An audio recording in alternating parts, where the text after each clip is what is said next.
आप सबका स्वागत है आपके अपने YouTube channel Faraz study group में।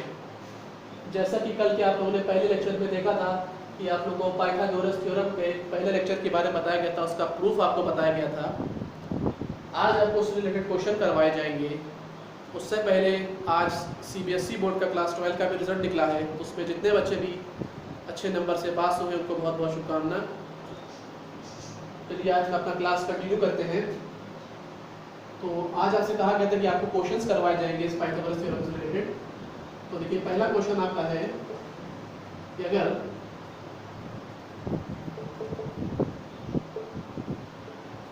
साइड्स ऑफ ट्रायंगल जो हैं वो आपके 3:4:5 रेशियो में दिए हुए हैं।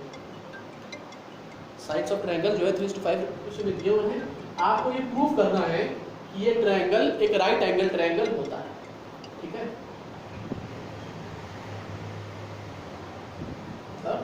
sides ratio of the sides of triangle is 3:4:5.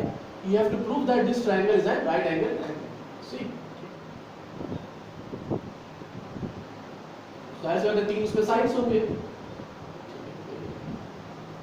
Let the sides of the triangle be 3x 4x and 5x। ठीक है, 3x 4x और 5x। अब अगर इसका मान लें रेशियो निकालेंगे 3x:4x:5x, x कैंसिल हो जाएगा, 3:4:5 ठीक है। तो साइड्स ऑफ ट्रायंगल क्या हो जाएंगे, 3:4 था तो 3x 4x और 5x। आपको ये पता है कि किसी भी राइट एंगल ट्रायंगल में जो सबसे लॉन्गेस्ट साइड होता है वो कौन सा होता है, हाइपोटेन्यूज होता है और बाकी दोनों से छोटे होते हैं। ठीक है, अब आप खुद इमेजिन करिए कि x की वैल्यू कुछ भी हो, क्योंकि x वैल्यू तीनों में सेम रहेगी, तो सबसे बड़ा टर्म कौन, सबसे बड़ा साइड क्या होगा, ये 5x वाला। तो आप इसको रखिए और इन दोनों के स्क्वायर को ऐड कर दीजिए।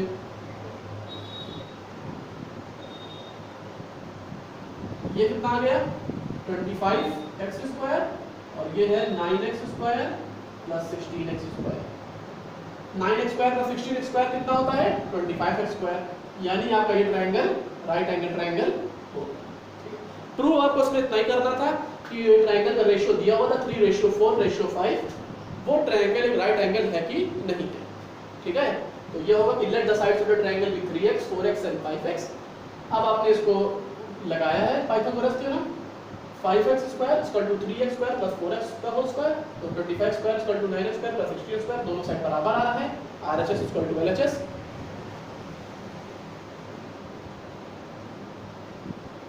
तो आपका ये ठीक है, इसको देख लीजिए।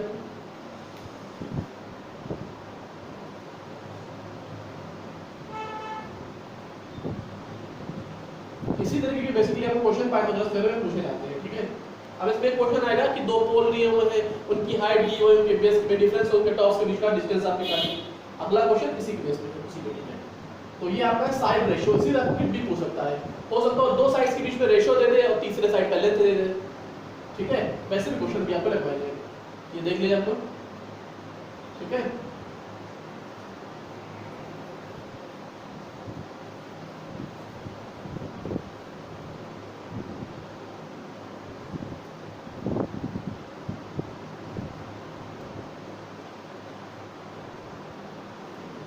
एक राइट एंगल ट्रायंगल दिया हुआ है,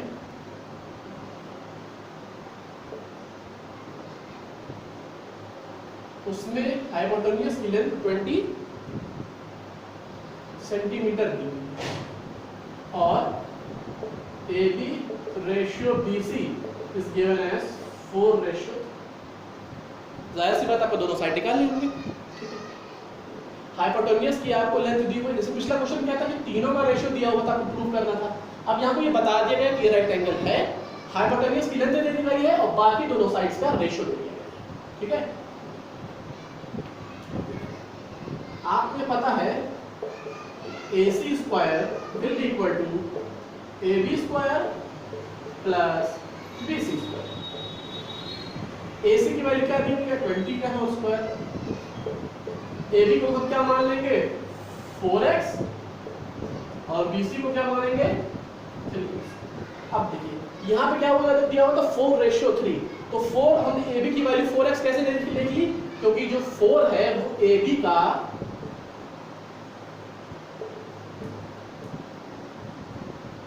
रेशियो नंबर है। रेशियो नंबर उस क्वांटिटी को कहते हैं कि अगर A रेशियो B दिया हुआ है 2:3, तो यानी A का रेशियो नंबर 2 होगा, B का रेशियो नंबर 3 होगा। यानी A और B की हम कुछ भी वैल्यू ले दें, उनका रेशियो नंबर अंततः 2:3 रहेगा, उनकी रेशियो वैल्यू 2:3 में ही आएगी। अब वो 4:6 आए, 6:18 आए, 6:12 आए, कैसी भी आए वो ऐसे लेंगे। ठीक है, हो गया ये। देखिए ये हो गया 400 इक्वल टू ये कितना है 16x² plus 9x² that is 25x²। तो x² equal to 400 upon 25 that is 16। So x equal to 4 centimetre. ठीक है, ये 4 सेंटीमीटर अभी नहीं आया 4। ठीक है, AB क्या हो जाएगा, 4x है तो 4 × 4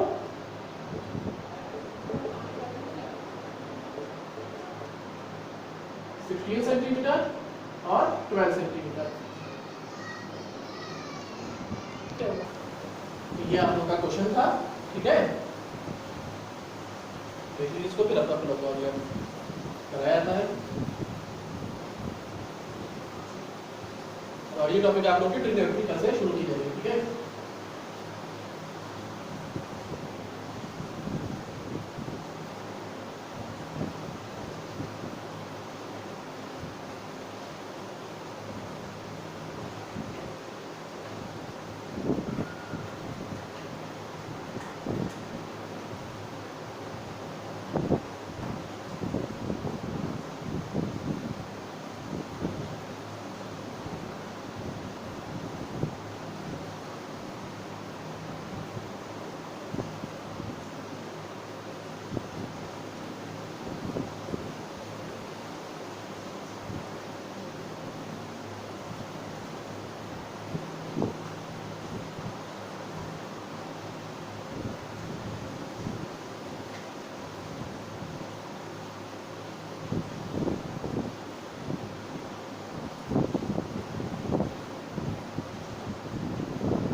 आपको क्वेश्चन में दिया गया है कि दो पोल हैं, एक की लंबाई 6 मीटर है, एक की लंबाई 11 मीटर है, and the distance between their feet, उनके फीट के बीच में डिस्टेंस कितनी है 12 मीटर। आपको उनके टॉप के बीच की डिस्टेंस निकालनी है। ठीक है, अब अगर आप ध्यान से देखिए तो अगर हम इस पॉइंट को आगे प्रोजेक्ट करके इस लाइन से मिला दें तो आपने क्या देखा, ये जो एक साइड बनकर आएगा ये क्या होगा, ये एक रेक्टेंगल बन जाएगा। क्यों, क्योंकि अगर ये लेंथ 6 है तो ये भी 6 हो जाएगी, और अगर ये 12 है तो ये भी 12 हो जाएगी। ठीक है, अब अगर ये पूरी 11 है और इतनी 6 थी तो बची हुई इतनी लेंथ कितनी हो जाएगी,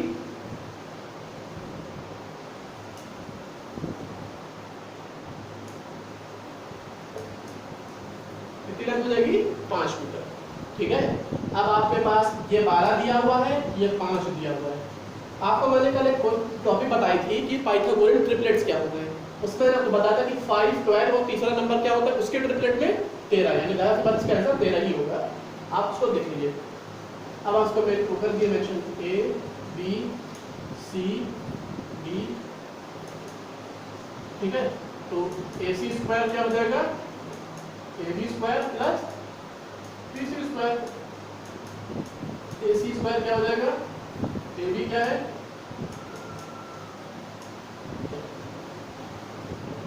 144 plus 25 that is 169 and AC is 14।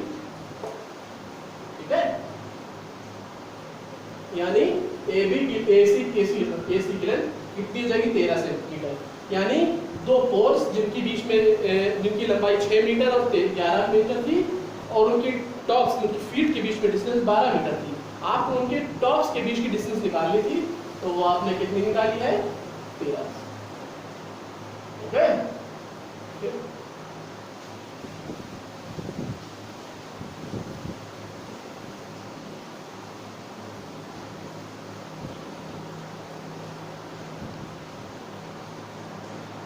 अब इसमें क्वेश्चन आता है कि ए बी सी एक राइट एक और आइसोसेलेस ट्रायंगल है और वो किसी का एंगल पे राइट एंगल है, तो उसमें आप प्रूव करिए कि दिस साइड बराबर इतने का स्क्वायर। ये इस तरह से भी काफी क्वेश्चन पाइथागोरस में बन जाते हैं। आपको मैं हर टाइप के लगभग एक क्वेश्चन तो एटलीस्ट जरूर पढ़ाऊंगा आज, ठीक है? तो इसका भी आप स्क्रीनशॉट ले लीजिए।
जब भी आप लोग ट्रायंगल्स का चैप्टर लगाते हैं तो अक्सर उसमें आप देखते होंगे क्वेश्चन में इस तरह से दो लाइन बनी होती है साइड्स के ऊपर, ये एक लाइन बनी होती है दो साइड्स के ऊपर। उन लाइंस का मतलब ये होता है कि वो दोनों साइड लेंथ में बराबर है, चाहे एक लाइन बनी हो या दो लाइन बनी हो, ठीक है?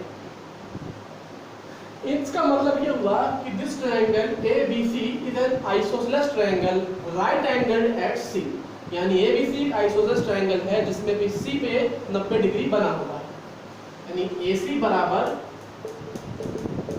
CB आपका दिया हुआ है, ठीक है? और आपको प्रूफ क्या पूछा है? AB स्क्वायर को प्रूफ करना है 2AC स्क्वायर के बराबर होता है। आपको पता है कि ये राइट एंगल ट्रायंगल है, तो आप पाइथागोरस थ्योरम लगा सकते हैं। तो यानी पाइथागोरस थ्योरम में क्या हो जाएगा? AB square. अब AB स्क्वायर किसके बराबर होगा? AC square plus BC square. ये तो पाइथागोरस थ्योरम होता है कि AB स्क्वायर बराबर AC square plus BC square, ठीक है? अब देखिए, आपको एक चीज क्वेश्चन में पहले बता दी गई थी कि AC बराबर BC होता है, तो हम BC की जगह फिर से AC लिख दें। अगर A बराबर B है तो A बराबर B है तो क्या A स्क्वायर बराबर B स्क्वायर नहीं होगा? बिल्कुल होगा, ऐसी बात है। अगर कोई दो नंबर बराबर है तो दोनों के स्क्वायर भी बराबर होंगे, ठीक है? तो यानी AB स्क्वायर बराबर, दो लाइन का क्वेश्चन था। पहले लाइन में पाइथागोरस थ्योरम, दूसरे में इंप्लीमेंट तीसरे लाइन, ठीक है?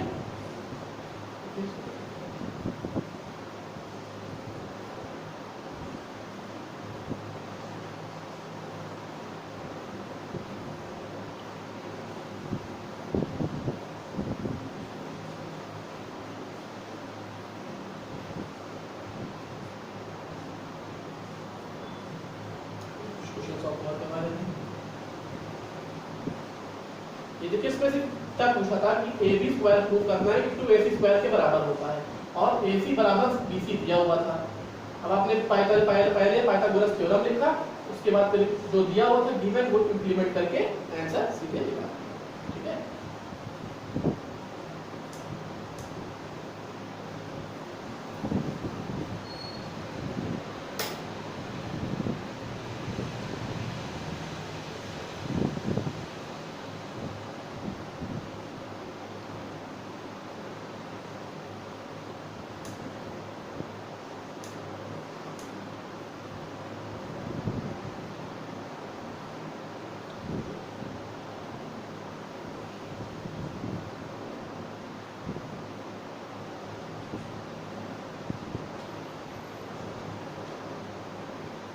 एक राइट एंगल ट्रायंगल है बी पे वो 90 डिग्री बना हुआ है।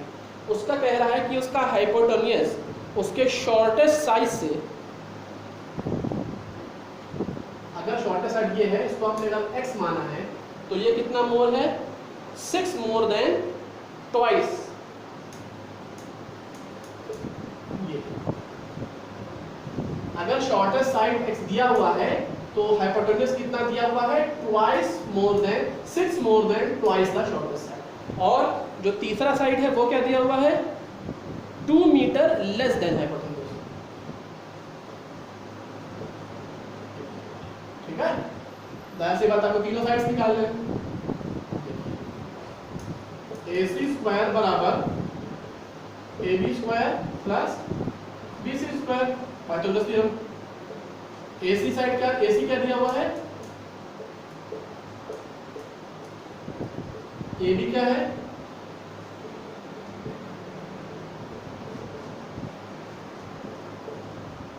ठीक है, उसको ओपन कर लीजिए।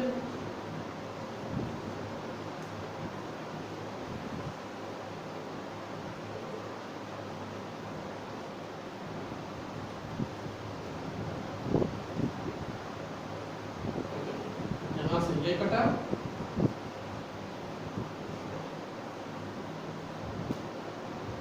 अब आप ये सारे वैल्यूज उधर ले जाइए, तो होगा एक्स स्क्वायर, जब ये उधर जाएगा 16x और तो ये माइनस बन जाएगा -24x,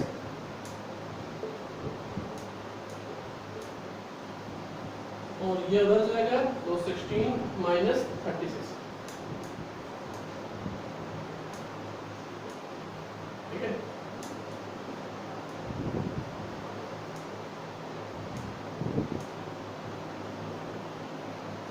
आप लोगों ने एक चैप्टर पढ़ा होगा फैक्टराइजेशन। फैक्टराइजेशन कई क्वेश्चन अब आ गए हैं, क्वालिटी क्वेश्चन है, इसको प्रूव करना है तो उसको 2 नंबर में तोड़ना है। तो एक नंबर होगा -10x, एक नंबर होगा +2x -50, यानी x into x minus 10 plus 2 into x minus 10, x plus 2 x minus 10, या तो x इक्वल टू -2 या 10। आपको ये पता है कि कोई भी साइड कभी नेगेटिव नहीं हो सकता। अब ये लिख सकते कि AB इक्वल टू -6 सेंटीमीटर या AB इक्वल टू -10 सेंटीमीटर या -10 मीटर, हमेशा वो पॉजिटिव होगा। इसका मतलब आपके आंसर x की वैल्यू क्या हो जाएगी, 10।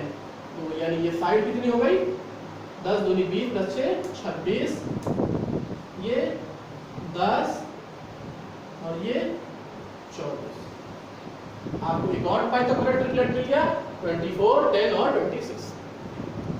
ठीक है, इस तरीके से भी क्वेश्चन आपको पूछ सकते हैं। देखिए इसको भी,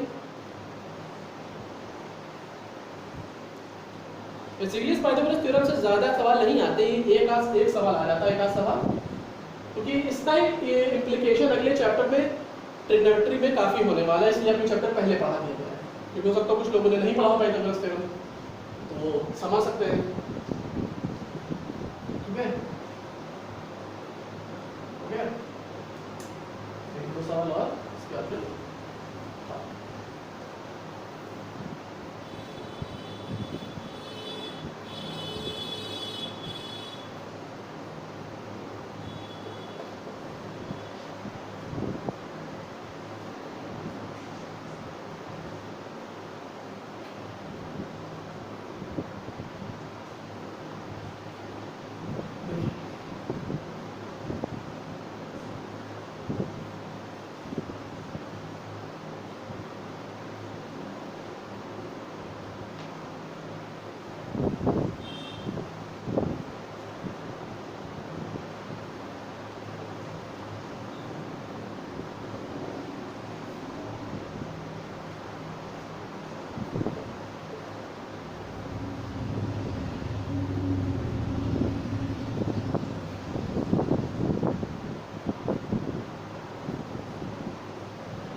ये आपका क्वेश्चन दिया हुआ है, इसमें आपको तीनों साइड निकालना है। ठीक है,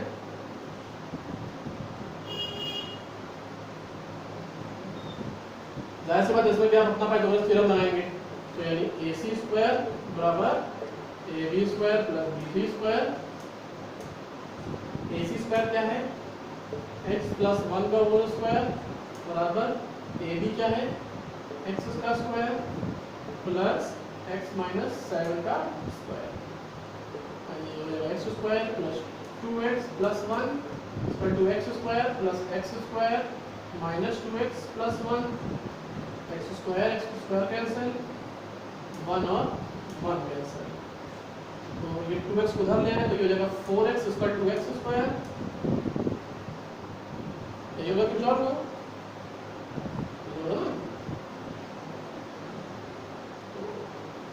x इक्वल टू 4 आ गया, x स्क्वायर प्लस 1, तो x की वैल्यू कितनी आई,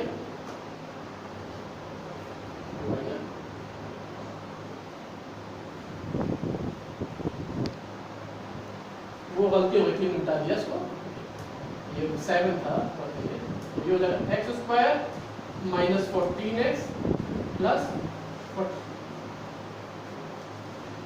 x square minus 14x plus 49, x square यहाँ से कैंसिल, x स्क्वायर उधर ले जाइए माइनस 16x उधर ले जाइए प्लस 48 इक्वल टू 0, ठीक है। फिर वही चलेंगे 8 और 6 क्या रहेगा, 16 और 3 या 12 और 4, 12 और 4,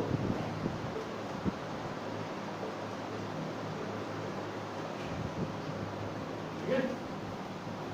x common x minus 12 minus 4 common x minus 12, x minus 4 x minus 12, x equal to 4 और 12। अब देखिए यहाँ पे x की दो वैल्यू आई है, आप 4 भी आई 12 भी आई, दोनों तो वैल्यू पॉजिटिव आई है, तो आप ये कैसे डिसाइड करेंगे कि दोनों वैल्यू से, क्योंकि आपको ये पता है साइड पॉजिटिव हो सकता है, तो दोनों केस में तो अब लेकिन आपको वैल्यू तो x निकालनी रहेगी, आपकी वैल्यू क्या दी हुई है x प्लस 1 और x माइनस है, अब ध्यान से देखिए ये 4 होगा नो प्रॉब्लम पॉजिटिव, ये 4 प्लस 1 5 होगा नो प्रॉब्लम पॉजिटिव, लेकिन जब यहाँ पे 4 हम वैल्यू रखेंगे तो क्या आ जा रहा है 4 माइनस 7 माइनस 3 आ जा रहा है, इसका मतलब हम वैल्यू 4 जो है वो नहीं ले सकेंगे, हम क्या वैल्यू लेंगे 12 लेंगे, 12 यहाँ पर आएगा, 12 प्लस 1 13 यहाँ आएगा, 12 माइनस 7 5, वो एक पाइथागोरस ट्रिपलेट होता है, ठीक है। तो हो सकता है कई बार आपके जो आंसर x में x आएगा उसकी दो वैल्यू हैं, दोनों पॉजिटिव आए, तो यहाँ पे ये गलती मत करिए दोनों ऐसे लिखी कि we have two possible values of x, नहीं, हमेशा पॉसिबल वैल्यू एक ही होगी, हो भले वो वैल्यू दोनों प्लस में आई है, लेकिन उसमें एक गलत होगी एक सही होगी, आपको चेक करके देखना पड़ेगा। यहाँ आपने 4 रखा तो ये माइनस आ जा रहा था, इसका मतलब 4 नहीं लेंगे, हम इसमें 12 लेंगे, ठीक है।